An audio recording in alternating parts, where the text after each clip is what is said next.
নসিহত করো, কোনো কাজ নেই। কেন নাই? আমি আমি কয়দিন আগের একটা ঘটনা দেখাই আপনাদের। এই যে দেখছেন,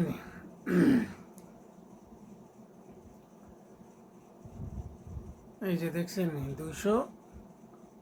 225 টাকা, 225 টাকা। এই 225 টাকা আমি টাউনে গেছি গাড়ি নিয়ে, ম্যাডামদের নিয়ে টাউনে গেছি। এখন রোড একটা গেছে এই সাইডে, দুই রোড গেছে দুই সাইডে, মাঝখানে যে জায়গাটা থাকে এই জায়গাটায় কিছু স্টিল পোতা। এই ধরো একটা রোড গেছে আর এই একটা রোড গেছে, তো মাঝখানের একটা থাকে না, এই যে এই জায়গাটায়, এই যে দুইটা রোড ধরো দুই দিকে গেল, ঠিক আছে। তো এই যে মাঝখানে যে একটা গ্যাপ থাকে, এখানে কিছু কিছু স্টিল পোতা।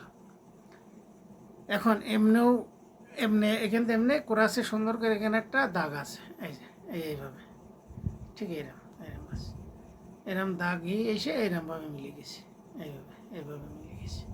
তো এই যে খোলে না কটা স্টিল পোতা,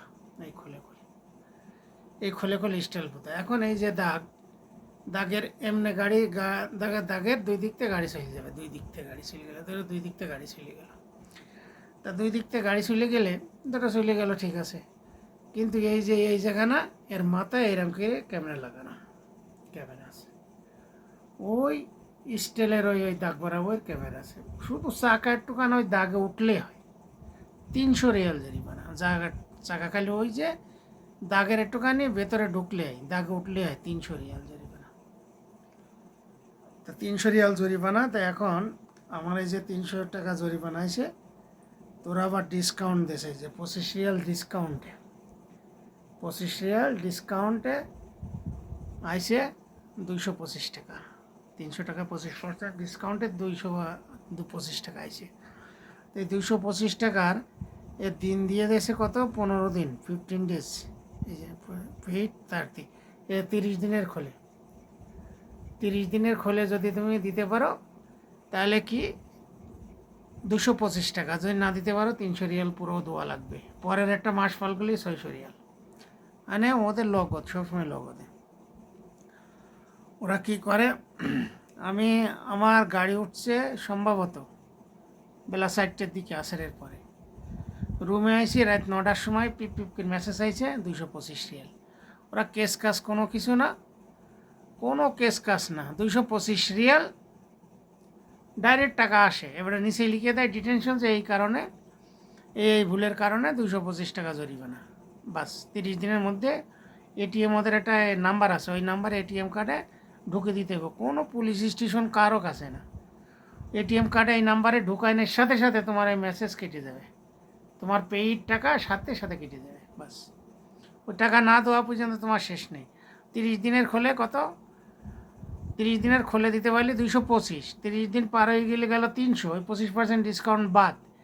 এবং আরেকটা মাস পার হয়ে গেলে কত, 600 রিয়াল ডবল হয়ে যাবে, 600 রিয়াল ডবল হয়ে যাবে। তো কত বেল দিবা না, তুমি দিবা না কত বেল?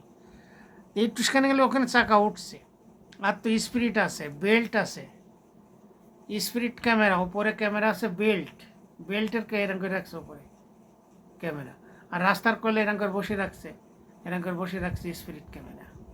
মানে কোনো দিক থেকে বাঁচার উপায় নেই। যে এখানে খাওয়া, মানে এখানে স্পিরিটে দিলে 500 রিয়াল, ক্যামেরা এই যে আমি আমরা মোবাইলে এরকম কথা কইতে আসি, এইটা দিতে পারলে 500 রিয়াল। মানে ওদের কোনো কেস না, শুধু টাকা আইব বাস। গাড়ি ধরতেও না, বাঁধতেও না, কিচ্ছু না, কোনো কিছু করবো না। যে গাড়ি এই যে দাঁড়া থানায় নেই, কোনো থানাথুনি কিচ্ছু না, শুধু পয়সা যাবে আর এইভাবেই করবে বাস। আর এই টাকাগুলি যদি না দেওয়ার পরে, কথার কথা দিলে না লম্বা সময়, তো লম্বা সময় না দিলে কী হয়, গাড়ি বেচতে পারতো না, গাড়ি ট্রান্সফার হইতো না, তোমার সরকারি যে কোনো সেবা সব বন্ধ। কারণ তোমার ওই নাম্বারে জরিমানা আছে। তুমি কোনো সেবা নিতে যাবা, সরকারি যে কোনো এনি ওয়ার্ক, যে কোনো সেবা নিতে যাবা, আগে ওইটা শোধ করো, ওই জরিমানা নিট অ্যান্ড ক্লিন করো, এরপরে আসো সেবা নিতে, নাইলে কোনো সেবা পাইতে না, কোনো সেবা পাইতে না। এ হচ্ছে আইন। দেখো এদেশের আইনে থুতো ফেলবা, ধরতে পারলে 300 রিয়াল জরিমানা। যদি কেউ থুতো ফেলো, তার যদি খারাপ লাগে যে থু করছো, সামনে এক সৌদি আছে, তার যদি খারাপ লাগে, তাই তো জিনিসটা খারাপ লাগছে, সাথে সাথে 998-এ ফোন দিলে পুলিশ আইব, দেখে এই করছে, তোমার সাথে সাথে আকামা নেব, 300 টাকা জরিমানা দিয়ে চলে যায়। তুমি আকামা নেব, নাম্বারটা নিব, না হয় আকামা ফেরত দিয়ে চলে যাব, 300 রিয়াল। লুঙ্গিন পরবা, 300 রিয়াল। সামনে পড়লে ওদের মানে সব আইন করে রাখছে, ধরলেই বাস, ধরলেই বাস, সব আইন, শুধু টাকা আর টাকা। এতে করে কী হয়, সরকারের ইনকাম হয়, ইনকাম হচ্ছে, মানুষ হয়রানি থেকে কমছে। আর মানুষ, তুমি একবার টাকা দিচ্ছ, কয়বার দেবা, কতবার দেবা, মারণ লাগে। এদেশে কোনো টাচ করে না, নো টাচ, কোনো টাচ নেই, এটাতে টাচ করবো, এটাতে মারবো, কোনো টাচ নেই, নেবো নাম্বারটা নিব বাস। সরকারের ওই অ্যাপসে মোবাইল নাম্বার, আইডি নাম্বার, তোমার নিজের চেহারা সব ওর মধ্যে কট করে উঠে যাবে, মানে ওতে মারবে তোমার সব। সরকারি সেবা সব তোমার বন্ধ না দেওয়া পর্যন্ত। কত বিল দিবা না, রোডে চলবা, কত বিল দিবা না, গাড়ি বেচবা, পারবা না, কোনো কিছু করতে পারবা না, সব হ্যাং হয়ে থাকা লাগবে। এখন এই সব মিলিয়ে কি বোঝা যায়, যে নিট অ্যান্ড ক্লিনভাবে চলতেই, নিট অ্যান্ড ক্লিন, তুমি কোনো বাদাড়িগিরি করতে পারতো না, চলো সোজা বাস। এটা কারোর সঙ্গে ঝগড়া করবা, বহুত ঝামেলা, ঝগড়া করলেও বিপদ, বুঝলি। তা আইন মানুষকে কেন ভালো করে না? অবশ্যই জানোয়ারগুলো, যেগুলি জানোয়ার আছে, আইন মানে না, ওসিয়াত নসিয়াত কোনো লাভ নাই, ওসিয়াত নসিয়াতে কোনো লাভ নেই। আইন করো, মানুষ সিধা, আইন করো, মানুষ সিধা, বাস। এখন হলো আর্টিফিশিয়াল ইন্টেলিজেন্সের যুগ, এখন তো আইন, পুলিশ খালি বুঝে বুঝে ঘুমাইব, আইন করে দিয়ে ঘুমাইব, বাস। মাল আইব সরকারের, খালি মাল আইতে থাকবো, সরকারের অ্যাকাউন্টে খালি জমা লক্ষ লক্ষ টাকা, লক্ষ লক্ষ টাকা জমা আইব সরকারে।